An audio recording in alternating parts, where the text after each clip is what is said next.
Okay, welcome to another edition of Carnivore Bites. I'm your host, Jeff Sherman, along with Dr. Eric Lopkin. And there's really only one thing in the news, Dr. Lopkin, and to me, it's very troubling. I think it's got social implications, obviously economic, huge, and political. And And of course, socially, health. health, yeah. A couple things, and we're going to bounce some things, and hopefully we can be of service to our listening audience. I believe that the initial reports were completely fraudulent. I think this is much more dangerous than the flu. Yes and no. It depends on the audience. Oh yeah, If you have an underlying health problem already, it's much more dangerous. If you're healthy and you catch this, the odds are that it'll either be a mild flu or you won't even get any symptoms and you'll be fine. So it really depends on who gets hit. Okay, but here's my question. The flu kills how many people a year? I think this year's number so far is about 34,000 people have died. Okay. Here's my conspiracy theory. If that's all you're saying is true, that, if you're compromised, if you're over a certain age, it's a problem, all that kind of stuff, then why the shutdown of the economy? I mean, if it's what everyone's saying it is, which I'm not so sure about, why shut down the entire economy? Because you're trying to stop the spread. Just because you're not going to get symptoms doesn't mean you don't become a carrier. If you're a healthy individual, this is not going to kill you. You may not even have any symptoms if you get it, but you are a carrier and can bring it to people who it will kill. Yes. Okay, but I guess what I'm saying is the way it's been so alarming, I just feel that there's something a little more to this. That's all I'm saying. I think that, the flu comes out, we had the N1, whatever it was called, nothing, the economy didn't even flinch. And the economy is shut down. And life is shut down. I don't know about, you live in Middletown.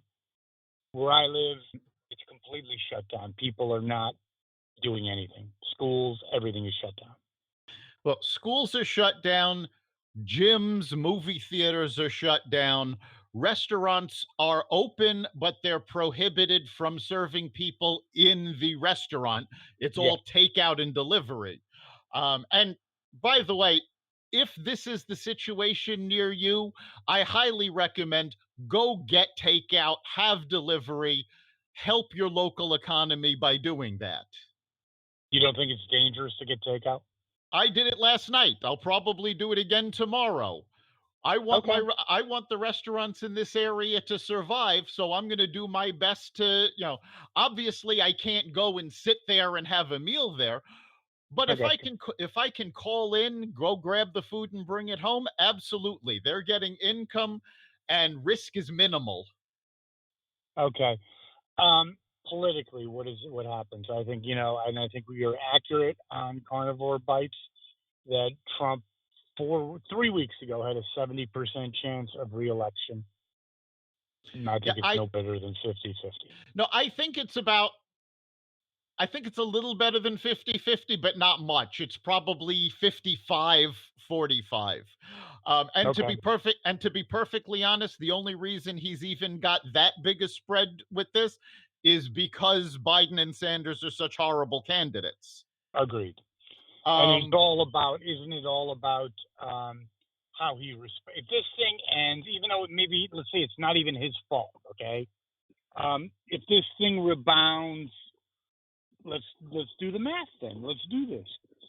Do you agree that if this thing rebounds by, I don't know, July, then he's in pretty good shape? If it rebounds by July, it's not going to have any effect on the election. Okay. I think the only way it's actually going to have an effect is if it actually goes into September, October, or if the media, which does have a tendency to do this, politicizes it. CNN the other day, and I was amazed that this came from CNN, mentioned the fact that it took Barack Obama longer to mobilize against H1N1 than it did Trump to mobilize against this. Yes. So okay, but if you're just looking at actual events and facts, it shouldn't affect the election either way. If you were a Trump supporter before, you're going to be a Trump supporter now. If you weren't going to vote for Trump before, this isn't going to change your mind. Here's my little caveat to that, my friend, and that is, if you were a Trump supporter and your 401k was doing well, you had a job at the factory and now you don't, it's a problem.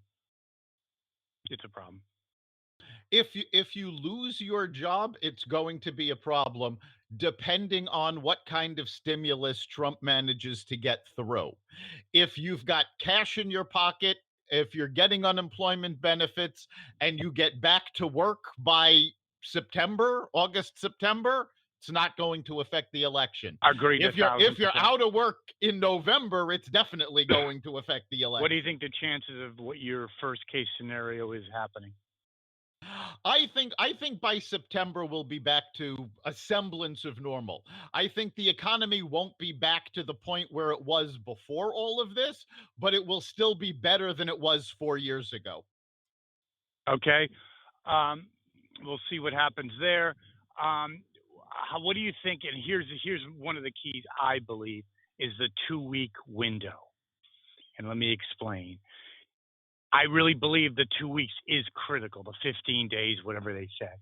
If people go along with what the directives are, and most people that I know are, this thing could start ebbing. Yes, the infection curve, what the epidemiologists keep referring to.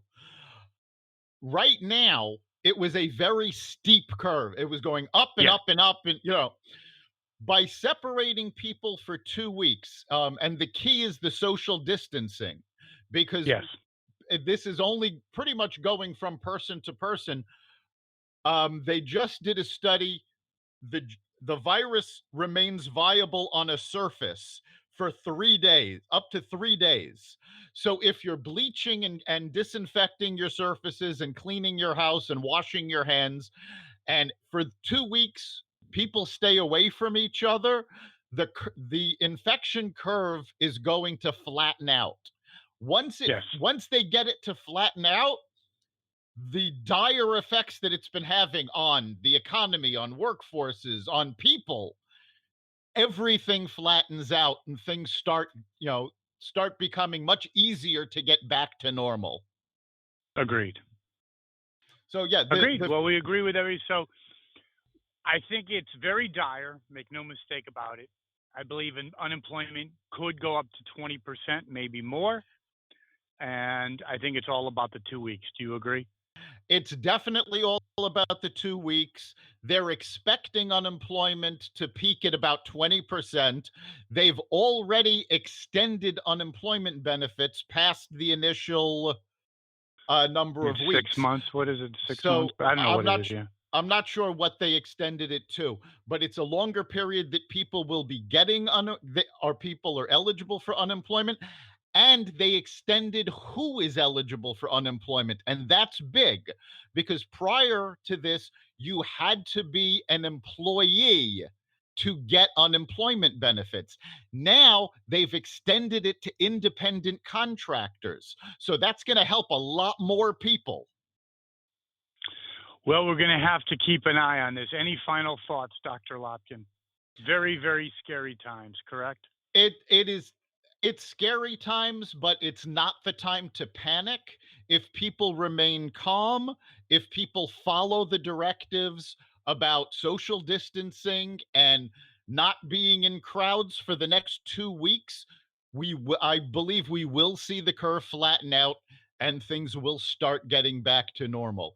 Also, they're talking about all sorts of stimulus packages being passed. They're all in negotiation right now. If they pass economic stimulus, especially some of the things that they've been talking about, direct bailouts of industries that are affected most directly, and stimulus of actually just sending money to every adult. If they do this and people stay in place, there's actually a possibility that when all is said and done, once we get to the other side of this, we'll actually be in better shape than we were when we started. We will see how it goes. And that concludes this very little dark version of Carnivore Bites, Dr. Lopkin. See you next week. You've been listening to Carnivore Bites, part of the Exvadio Podcast Network. You can catch us every week on carnivoreradio.com, exvadio.com/podcasts, the Apple Podcast Store, Google Play, Spotify, iHeartRadio, and wherever you find podcasts.